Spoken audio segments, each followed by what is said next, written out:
చెప్తున్నాను ఈరోజు. ఏం కోరుకుంటున్నావు నువ్వు? నీ కోసం కోరుకుంటున్నావు కానీ దేవుని కోసం ఏం కోరుతున్నావు? దేవుని రాజ్యం కోసం ఏం కోరుతున్నావు?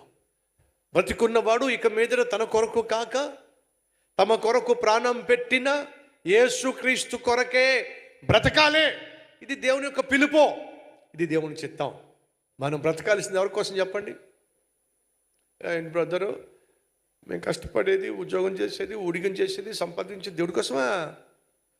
మామిడి చెట్టు దగ్గరికి వెళ్ళి మామిడి చెట్టు ఎవరి కోసం బ్రతుకుతున్నావు నువ్వు? మీకోసమే అంటది. తెలుసా మీకు? మామిడి చెట్టు ఇంత చక్కగా పూత పూసావు కదా, ఇంత చక్కగా కాయలు కాస్తున్నాయి కదా, ఇంత చక్కగా ఫలించావు కదా, మామిడి చెట్టు ఎవరి కోసం? ఏమంటుందో చెప్పండి? మీకోసమే. అది మా కోసం ఏమిటి? దేవుడు మిమ్మల్ని తృప్తిపరచుమని నన్ను ఈ భూమి మీద నాటాడు. బతికున్నంతకాలం మీకు మామిడి పండ్లు ఇస్తానే ఉంటాను, మీరు తృప్తిగా తింటానే ఉండండి. నేను పుట్టింది నా కోసం కానే కాదు.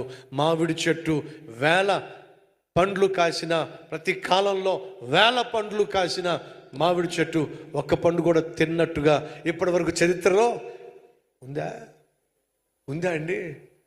మామిడి చెట్టు ఎన్ని పండ్లు కాసినా ఒక్క పండు తింటలేదండి. గులాబీ మొక్క ఎన్ని గులాబీలు పుష్పించినా ఒక్క పువ్వు కూడా దాచిపెట్టుకోలేదండి.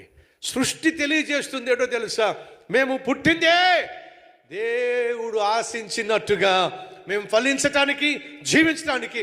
అది వాస్తవం అయితే మరి దేవుని స్వరూపమందు, దేవుని రూపమందు పుట్టిన నువ్వు, నేను ఎవరి కోసం పుట్టారో చెప్పండి. ఎవరి కోసం అంటే మేము మా కోసమే పుట్టాము. అవునా? ఎవరి కోసం అంటే మేము మా కోసమే పుట్టాము. మేము మీకోసం మీరు పుట్టారా? లేదండి. దేవుడు తన పోలిక చొప్పున, తన స్వరూపమందు మనల్ని సృష్టించుకున్న కారణం తెలుసా? మనం ఆయనను ప్రేమిస్తామని, ఆయనకి ఇష్టలుగా జీవిస్తామని, ఆయన చెప్పింది చేస్తామని, ఆయన ఆశించినట్టుగా బ్రతుకుతామని, ఫలితంగా అనేక మందికి ఆశీర్వాదంగా జీవిస్తామని. మర్చిపోకండి.